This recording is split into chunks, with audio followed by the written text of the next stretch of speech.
Yeah. Plenty of stuff to talk about OpenAI. They I don't was want us in the ads. I was Call gonna it bot. we're recording now. I was gonna say, Recording? Oh, hi, everyone. yeah, just a little rolling intro here. I don't know if you could hear it. I definitely am a little stuffed up I was though. going to ask you, you sound a little nasally. We got the pup now, so we got to be going outside all the time and doing walks, and it's just freezing here. So that's what it Yeah, is. I can't relate with that, I unfortunately. know. Um, it was a little colder here. Like we had some rain.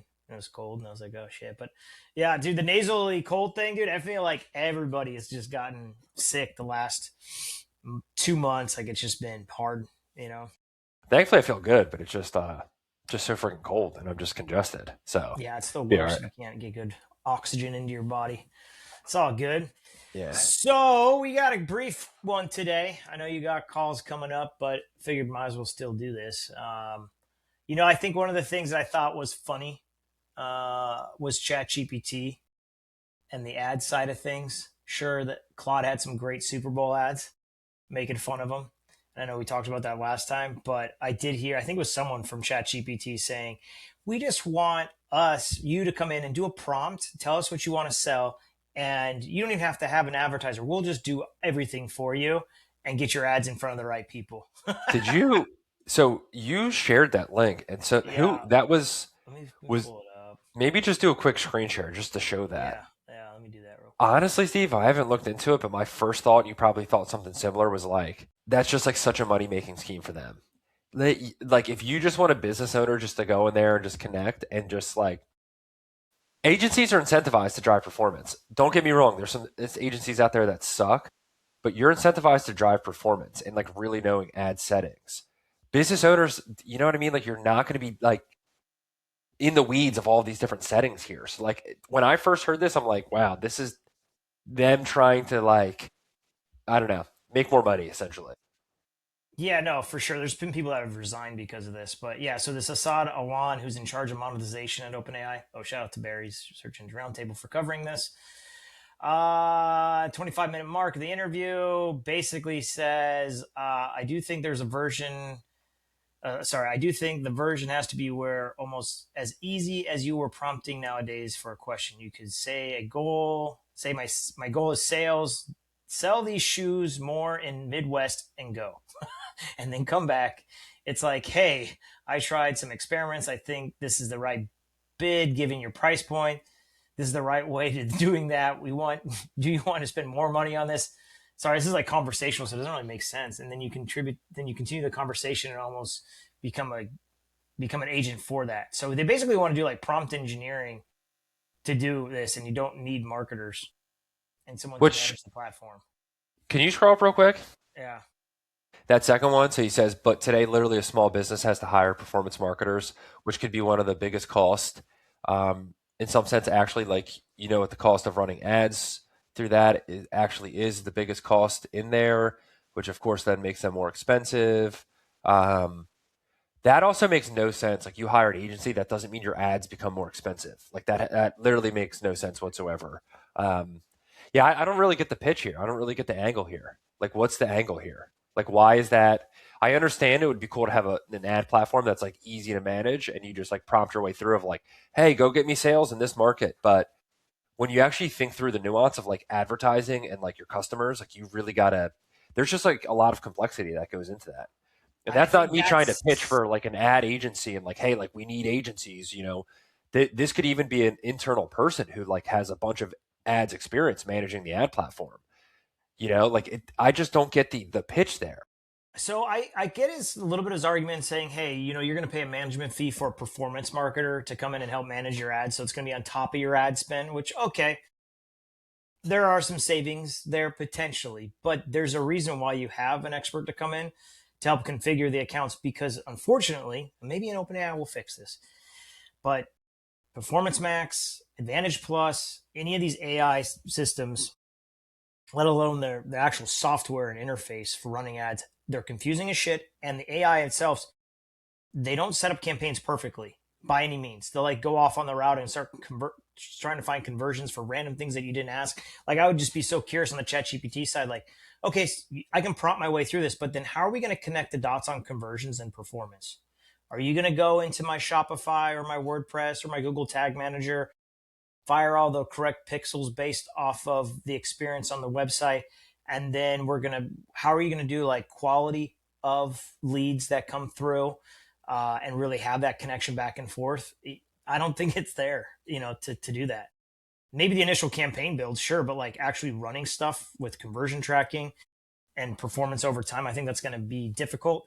And my final Such a good note is point. that we have seen that and they removed this. You remember when we started working on Twitter ads or X ads and Grok was the analysis tool that was on the back end? Do you remember that? It was literally terrible. Yeah, I was like, hey, Grok It would was so analyze a bad. campaign. It was kind of interesting. They give you some information. You'd have to prompt your way through, but you couldn't get into their campaigns and get really specific information. They rolled that back. I have not seen that since, and it's back to the old Twitter ad interface. So I think it kind of speaks to it. Like, there's a lot to be done before you can actually have AI fully take over an ad campaign. There's so much context, I think, Couldn't to agree this. more. That's my whole thing is like, and I think you mentioned that really nicely there. Like you could like there needs to be some level of tracking. Like there needs if you're going to generate sales, you then need to connect to like your Shopify or whatever product or platform that you're using to generate sales or whatever your CRM is to drive leads. And as you know, you could launch performance max campaigns and it could drive a bunch of leads and they could just suck. And then you need a feedback loop to improve that. So, like, I just don't think it's realistic that you're going to get a business owner trying to oversee a team, trying to innovate on product, trying to get feedback from customers, all of the things that a business owner is going to have to do to then add this on their plate to then like optimize an ad platform. The Like I understand only making it easier to manage an ad platform, great. But why take a shot at like vendors or hiring somebody to do the job? I'm That not part sure just about doesn't make why. sense. Yeah, it's kind of a weird shot over the bow. Like, hey, that's not that cool. Like, we're already freaked out about everybody losing their jobs from AI. So it's like you kind of just said it, and it's Yeah, that's like, it. Exactly. cool, bro. The Yeah. only argument or a channel I could see is that maybe there's a thought around like, hey, these users are going to see the ads and actually purchase through ChatGPT and not visit the website. So agentic shopping experience, right? They're going to come do everything within ChatGPT.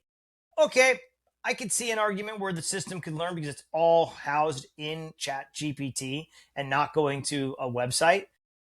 Google just launched their kind of agentic shopping experience with their AI ads. I think only like Wayfair and I think was it Wayfair and eBay? I know it was Wayfair and some other provider. It's in there, but I'm like, how users are not used to. Well, let me finish that thought. So maybe you think it's a closed system in ChatGPT that we can optimize towards and everything will be beautiful and AI will talk to it. I don't think that's the case, right? So that's the first point. But then to kind of piggyback off of that, users have not shown, at least I haven't seen data yet. If there's data out there, please show me that this agentic experience or within platform, people buying products in that experience. So like ChatGPT, how comfortable is someone in ChatGPT when they're searching for something to just buy it straight there, right? And not go to the website or go to Amazon afterwards. Same thing in Google, right? They have their agentic shopping experience in there as well. And I would only preface that I don't think the adoption rate is going to be high because Google has offered on platform purchasing through Google Shopping for fucking years. You tell me of your e-commerce clients, how much revenue comes through there. Yeah, it's like not much at all. That's my point. I don't think users are going to go through that. And maybe that goes back to him saying, yeah, I don't know, maybe just a myopic view. I Um, will say, and I completely agree. I think of the shop, especially in shopping, it's like if you're actually going to spend your dollars and your money, you're probably going to want to read some reviews. You're probably going to want to see other aspects about the business. And can you get that from like the chat experience? Like, yeah, you probably could, but I do think there's probably like a level of research that you want to do.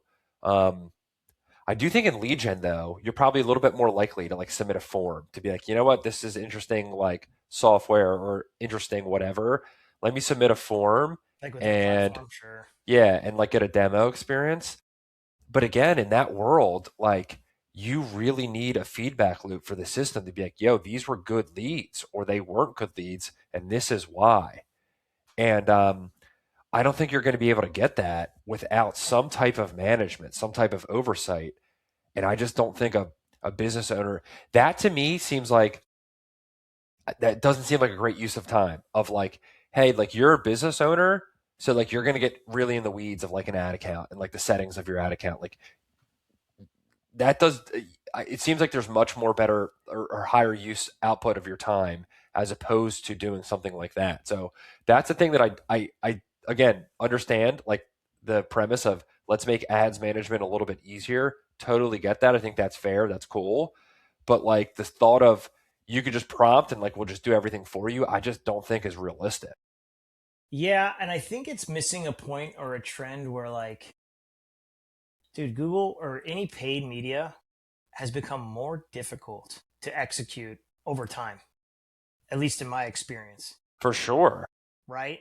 And why 100%. has it become more difficult? There's like so many different items, be it the platform interfaces, be it the way like, hey, you used to optimize a Google Ads campaign is not how it's optimized now. Like we were just talking about, like phrase match is kind of irrelevant, or not phrase match, exact match is kind of irrelevant for so many different reasons.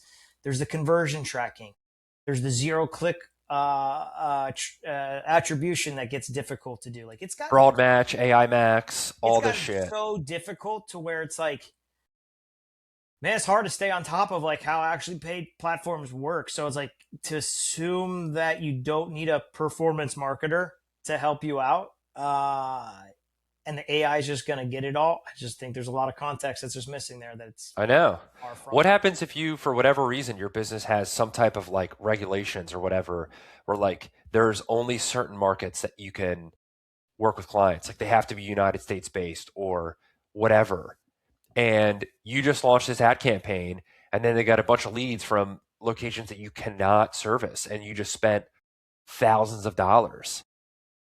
What do they be? Whoops, whoops. Thought it looked good. Like that's just not Yeah, realistic. unless ChatGPT ads is actually has the advertiser's interest in, like, as a priority, they'll be the first platform I've ever seen. Because if you think about it, man, LinkedIn and Google Ads, they do not have the best interest in the advertiser, right? I can give you so many examples. The audience network across those, right? Same thing in Meta, the same thing. I just saw a post on X about a guy that's it happened, I think, this last week, where one of his accounts, or account that he knew of, the audience network just started to spin like fucking crazy. Okay, you could say, hey man, why are you in the audience network? We all know that's an amateur hour move to like go into the audience network in any of these platforms. It will spend sometimes No crazily, doubt but like about it. something tripped out on it and it spent like quadruple his budget. We're talking like thousands and thousands of dollars. And that's a fucking checkbox that's auto in most campaign setups. So you tell me that that platform is, ad platforms have the best interest of the advertisers. That's bullshit. So I think going back to like ChatGPT, I don't think they're going to have the best interests of the advertisers. They're kind of saying they are here in this kind of statement. Uh, The one other point too on this, and I do want to get to like your tweet because I think that would be like funny and like just good context for the tracking. But the other thing that I'm also thinking about is like I think it would be really cool if you had an ad platform where the business's interest were like top of mind, and that's ultimately what they were trying to optimize towards, and like looking out for your business. But I feel like the incentives aren't there. Like if you think that OpenAI continuing to increase, like they're doing this to generate revenue because their costs are increasing. And eventually they're going to go public. Like that's just Sam's going to want to take the business public. That's almost guaranteed that that's going to happen. You're going to get to a point where your ad business continues to grow revenue. So if you have a product that optimizes towards your goals to get businesses to spend less over time because they continue to get more efficient, like you're just telling your investors, hey, like we're just going to slowly but surely decrease our ad revenue business at a certain point. I just don't think they're going to do that. Google's always going to look to make more money. They're always going to look at their fiduciary responsibility to their shareholders. They're not going to try and spend less money in ad accounts over time. I just don't think once you launch an ad platform, the incentives are off for the business. Like it's great, it could drive results for customers, but I think at a certain point you generate, significant amount of revenue, you're going to want to see that number go up quarter over quarter and year over year. And you're not going to want to see, you're not going to pitch investors, hey, our ad platform is great. Like we spent less over time for our clients. Like they just continue to invest less with us. Like they give us less money over time.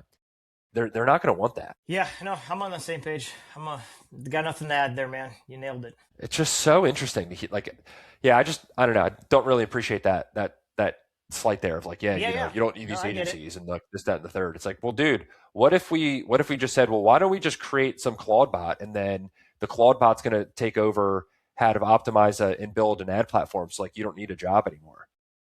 It's like, Yeah. you know what I mean? It's like that's just such an unnecessary comment to make.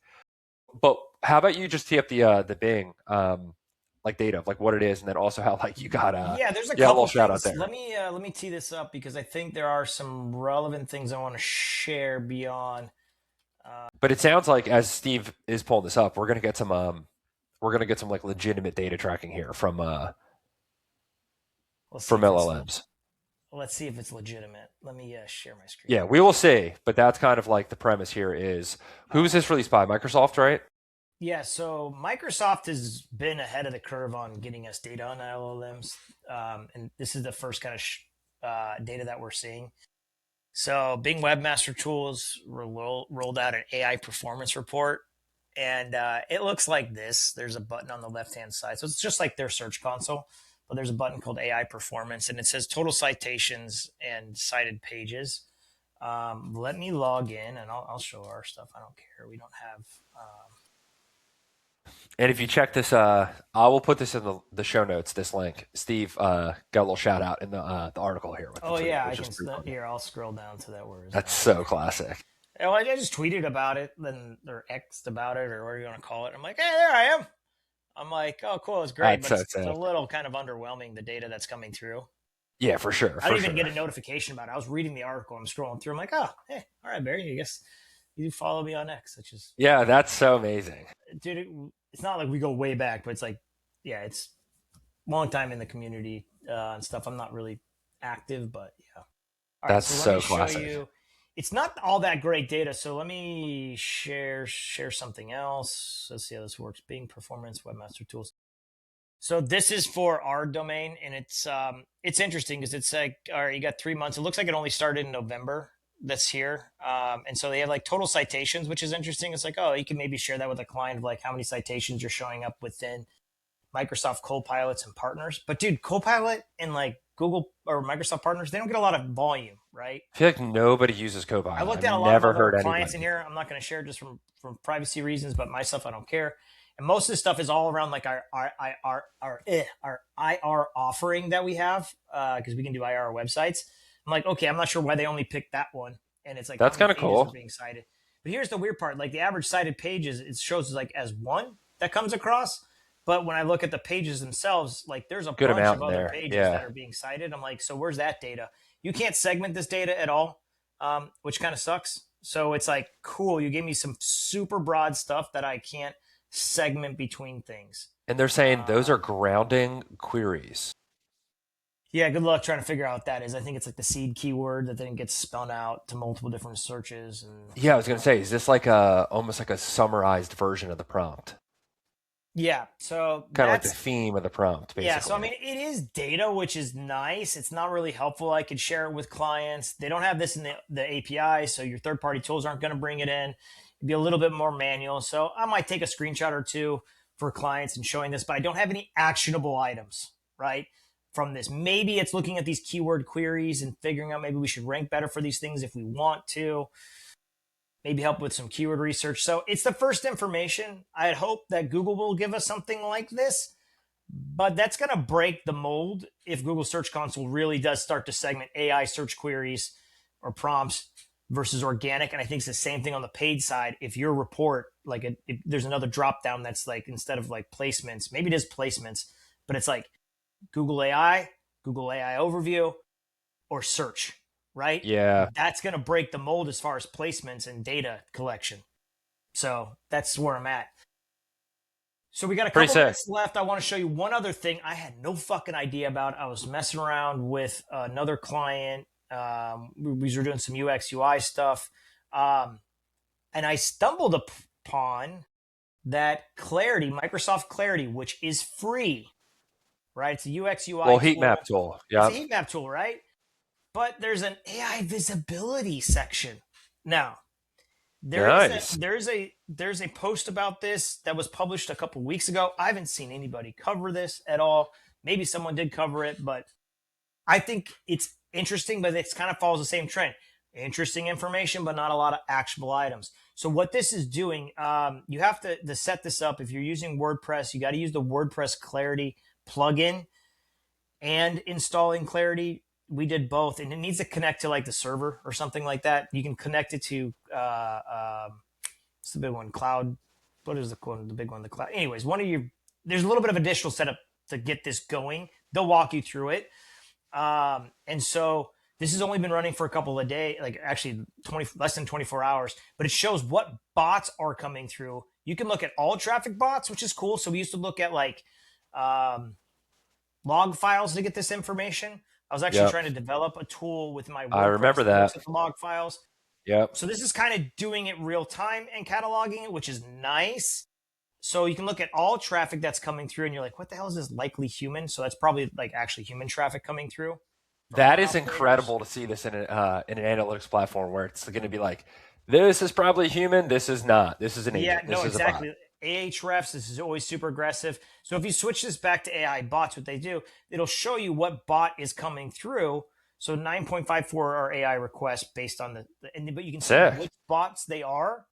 And these bots do matter. I think the search bot is for like indexing.